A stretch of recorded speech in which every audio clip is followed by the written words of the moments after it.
Welcome back to the channel, guys, and I want to talk more about this PlayStation Blackout that's going to be happening next month in August. Supposed to be happening 23rd to the 30th. Last video, I already talked about this for about 30 minutes, explaining why it's a joke, why it's not going to really matter, it's not going to really do anything for several reasons. You know, you already announced the end date. So it's like 7 days of you not turning on the PlayStation 5, and you think that that's going to like scare PlayStation and Sony into like reversing course on their all-digital future. I've had most people say, yeah, that's a joke, that's stupid, this is the dumbest attempt at a boycott ever. And I had a very small amount of people saying, well, anything is commendable, you know, we shouldn't ridicule this, you know, anything's better than nothing.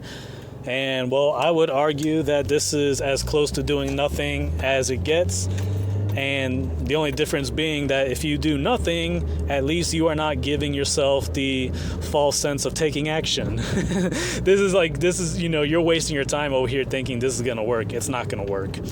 And I don't know how many people have already pledged to do this or take part in it, but I believe last time I checked, it was around 250,000 or so people. So what? 250,000 people don't turn on their PlayStation 5 for a week. Who cares? Who gives a shit? That's like such a small number, and it's also a very short time period as well. For 7 days, there's probably hundreds of thousands of PlayStation fans who have permanently turned off their PlayStation to buy a Nintendo Switch 2 instead. And you know what? That's the most effective way to send a message to PlayStation. Now, are the people behind this blackout, are they going to tell people to do that? Of course not, and here's the reason why. Here's the truth about this blackout and the people behind, you know, this lame 7-day blackout. The truth is that they're just a bunch of PlayStation loyalists. They're a bunch of PlayStation loyalists, and they don't actually want to hit PlayStation and Sony where it hurts. They don't want to hit them in their wallets. If they actually truly cared about this all-digital future, if they truly want physical media to stay, they would just tell people to do what people are already doing, and that's just leave the PlayStation ecosystem, getting Nintendo Switch 2 instead. Cancel the PlayStation Network. And here's something that I completely forgot to mention that I should have mentioned, but if you truly want to send a powerful message right now to PlayStation to get them to reverse course, why not tell them to cancel their pre-order for Grand Theft Auto 6? Right? I mean, imagine tens of millions of people canceling their pre-orders for Grand Theft Auto 6.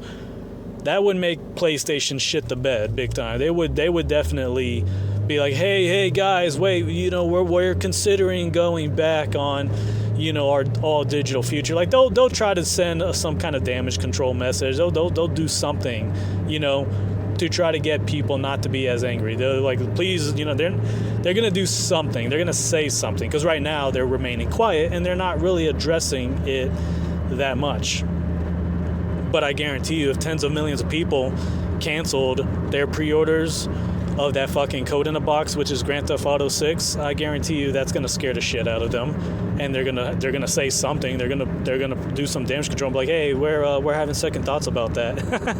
They would definitely do that. So why is it that the people behind this pathetic 7-day blackout saying to do that? Why aren't they telling people to do that instead? Well, it's because they're PlayStation loyalists and they don't want to hurt PlayStation, and they still want people to buy Grand Theft Auto 6 for their PlayStation 5. They still want people to buy Wolverine. They don't want to actually hurt PlayStation. And I think what this all is right now is, in a way, damage control, if you think about it. They want to mitigate the damage that is being done to PlayStation, and they want to try to convince people, hey, this is how you fight against it. Don't sell your PlayStation 5 and get a Switch 2. Don't do that. No. Don't do that. Don't cancel your pre-order of Wolverine and GTA 6. Instead, why don't you just, you know, participate in this 7-day period of not turning on your PS5? That might show them. That's all this is. To me, that's all this is. This is just damage control. It's weak. It's giving you a false sense of taking action against PlayStation when you're really not. You're really not, okay? So if you guys really want to take action against them, this is what you do. Cancel your pre-orders for any games coming to the PS5. Stop buying any games. Cancel your PlayStation Network account. that's another big thing you could do right there. Obviously, if you're going to get rid of your PS5, yeah, do that. Definitely do that. Cancel your PSN account and completely get rid of your PlayStation 5. Sell all of it. Sell the games, the console, everything. Get as much money as you can and use that money to buy a Nintendo Switch 2 or a Nintendo Switch, whichever one, instead.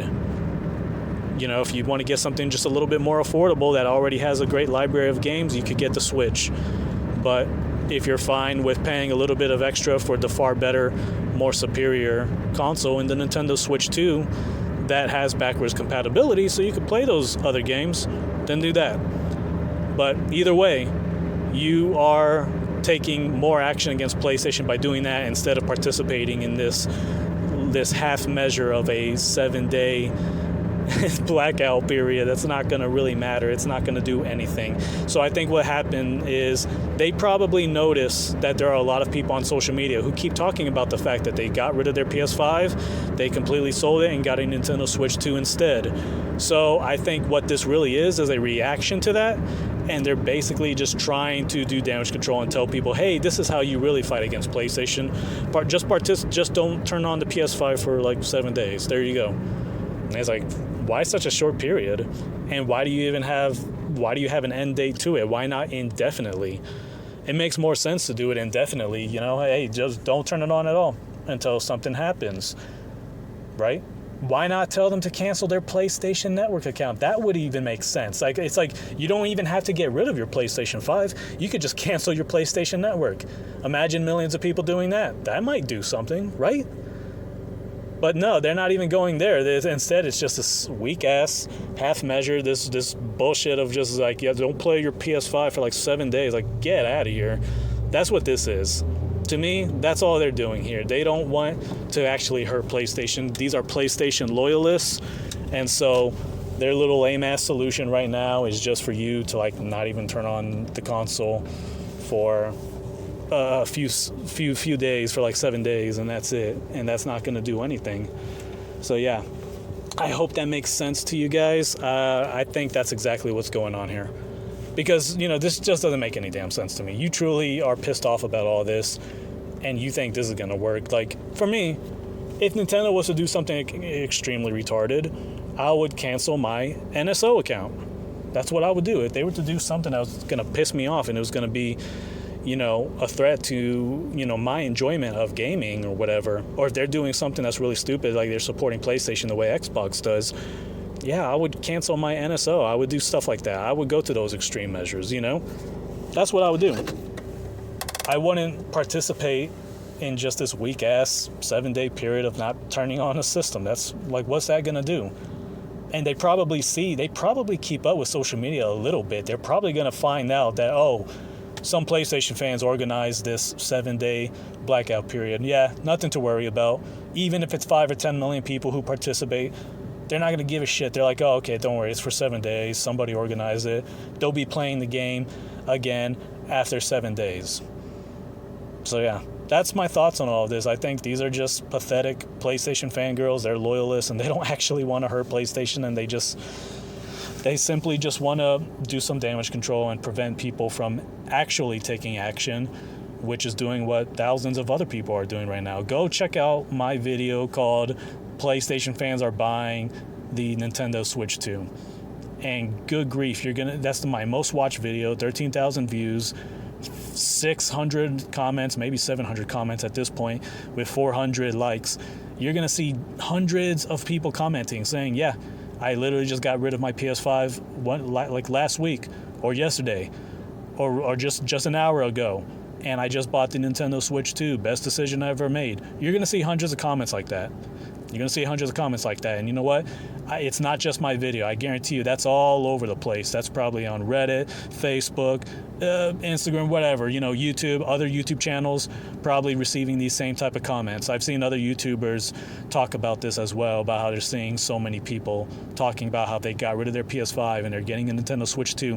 And I guarantee you that the PlayStation loyalists behind this weak-ass 7-day blackout period, they've seen it too. And that's why they decided to come up with this ridiculous call to a 7-day blackout period.